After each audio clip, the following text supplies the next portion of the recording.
paano ginagastos. Unang-una, wala silang business para malaman yon. Dahil ang confidential, kaya nga yan naging confidential, dahil hindi mo dapat alam yun. Pero, may mga pera ng bayan na dapat alam natin kung paano ginagastos. At yun yung mga pera na pinagtatayo ng mga flood control projects, yun yung mga pinagtatayo ng mga kalsada natin, ng mga irigasyon, at mga kung ano-ano pang infrastruktura para i-build itong bansang to. Ikaw, Bongbong Marcos, inabuso mo yung salitang nation building nung eleksyon, putang ina mo, wala ka palang balak na buuin tong bansang to!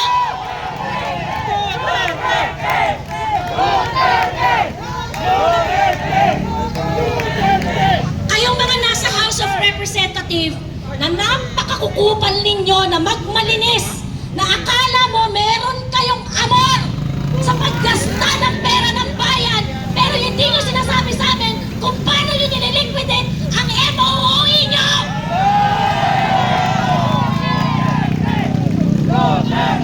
Para sa'yo yun, Martin Romualdez, Dong Gonzales, JJ Suarez, na sangkaterma ang kaso mo sa ombudsman, nagsinungaling ka pa, kumuha ka pa ng clearance, kunwari wala kang kasong putang ina mo ka. Galit na ang mga tao sa inyo. At sa totoo lang, itong nangyaring ito kay Inday Sara at kay Atty. Zuleika, this is, you know, it is the, the straw that broke the camel's back. Hindi na namin pwedeng tiisin yung ganito. Kung hindi tayo magre-react, kung hindi tayo lalabas at hindi tayo kikilos, yung kinabukasan ng mga anak natin at ng mga anak ng anak natin, wasak na wasak na. Wala na tayong aabutang Pilipinas pagtungtong ng 100 taon, 50 years. Lahat ng pera natin nandito na sa mga pamilyang korap lahat. Ilagay ko lang ito sa Nakakalungkot po na nakakalungkot na ang hirap-hirap i-explain sa mga tao kung gaano ba kalala yung sitwasyon natin. Hindi ko makahawak, mamaya na po. And of course, marami dyan ayaw nila nung partisan na conversation. Pero ngayon po nagsimula na ang hudyat ng pagkilos. And so, ngayon ganito tayo karami. Dapat we take it as a life mission. We take it upon ourselves na tayo mga nandito, i-convert natin ang ating mga kapamilya, ipaliwanag ang tunay na problema ng Pilipinas. Kasi ang tunay na problema, hindi alam ng mga kapwa natin Pilipino kung ano ang problema. At ang problema, yung korupsyon at yung mga buwaya sa House of Representatives na walang pakialam sa paggastos ng pera natin, araw-araw namin pinagpuputahan sa pamamagitan ng malinis na pagtatrabaho, pagkatapos sila, gagastosin lang nila sa mga kabit nila.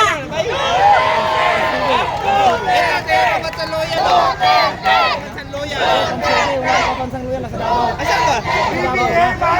Constitution. Ay, ikaw din ba? Pag-ura po ko rin, hapon ako. Ang pagsuporta po natin sa kay Inday Sara at kay PRRD ay nag-uugat sa standard ng public service. Nakita natin lahat na uubra pala na mag-deliver ang mga politiko natin, na meron palang mangyayari sa bansa natin, na pag nagdesisyon ka at inisip mo ang kapakanan ng mga Pilipino, meron pala tayong magandang magagawa. Yun yung politika na gusto namin na ma-perpetrate, na mapalawig pa. At ito ang maging standard ng bawat Pilipino sa pag-tweet. Grabe ng tao dito mga babayan. Sa mga susunod na eleksyon, sa mga susunod na mga panahon, magdesisyon. Ayan o, tinan niyo mga kababayan dyan sa labas o. Sa gitna, sumisigaw. Nagpapasalamat po ako sa oportunidad na binigay niyo po sa akin na makapagsalita at mailabas ang talagang galit na nararamdaman ng mga kagaya ko.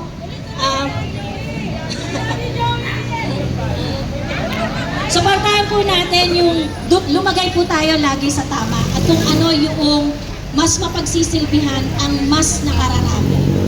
Doon po tayo dapat lalagay.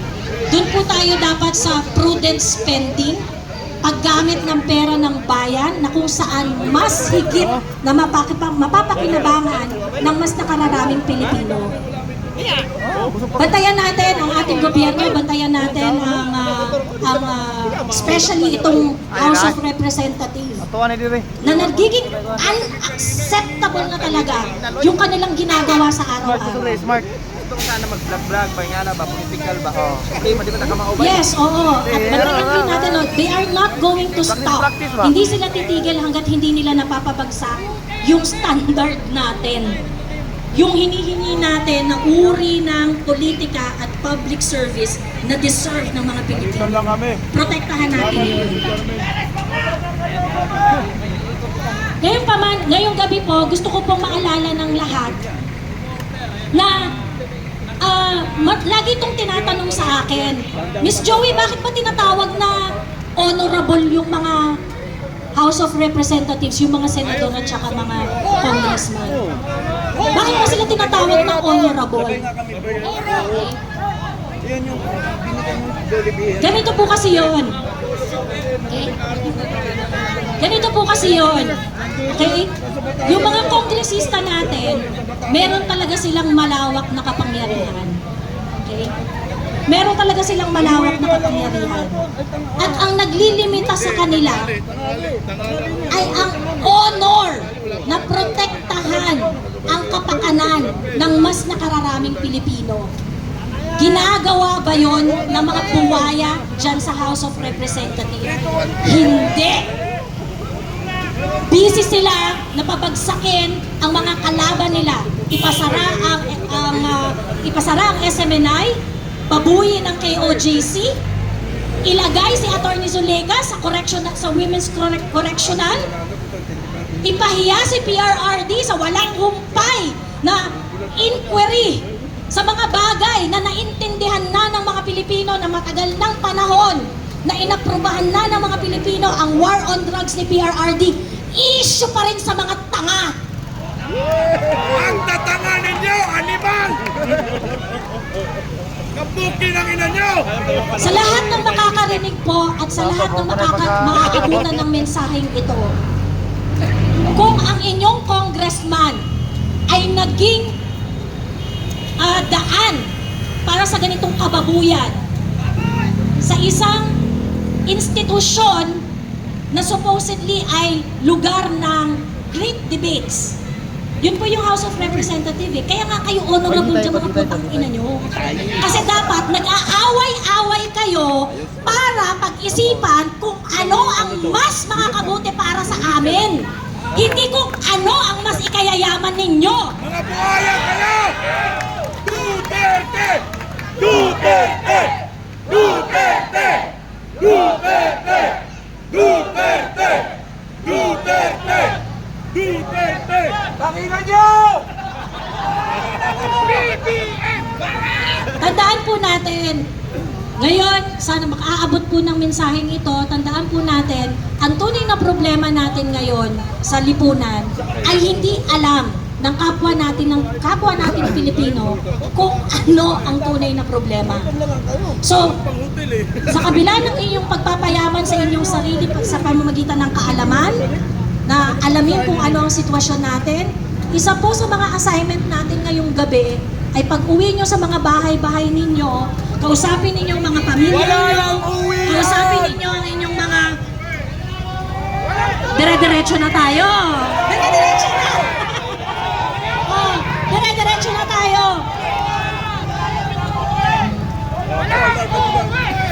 Tuloy-tuloy na to!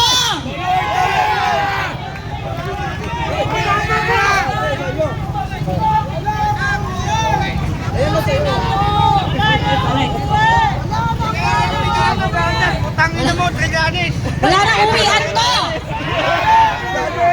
Magparami tayo, kausapin ninyo ang inyong mga kaibigan, katrabaho, kapamilya.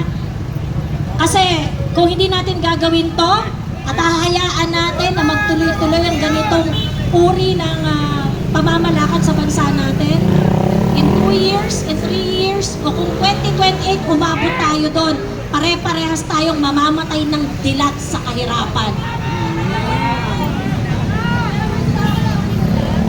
Yun lamang po, maraming salamat ulit sa pag-imbita po sa akin na magsalita, kahit medyo biglaan. Palakpakan po natin si Miss Joey Cruz. At ang kanyang sinasabi, hindi mo pera yan!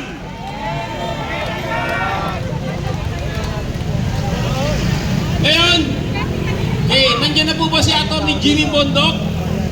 Nandiyan na ba siya? Habang wala pa siya, tawagin natin yung isang vlogger na talaga namang mahusay ito. May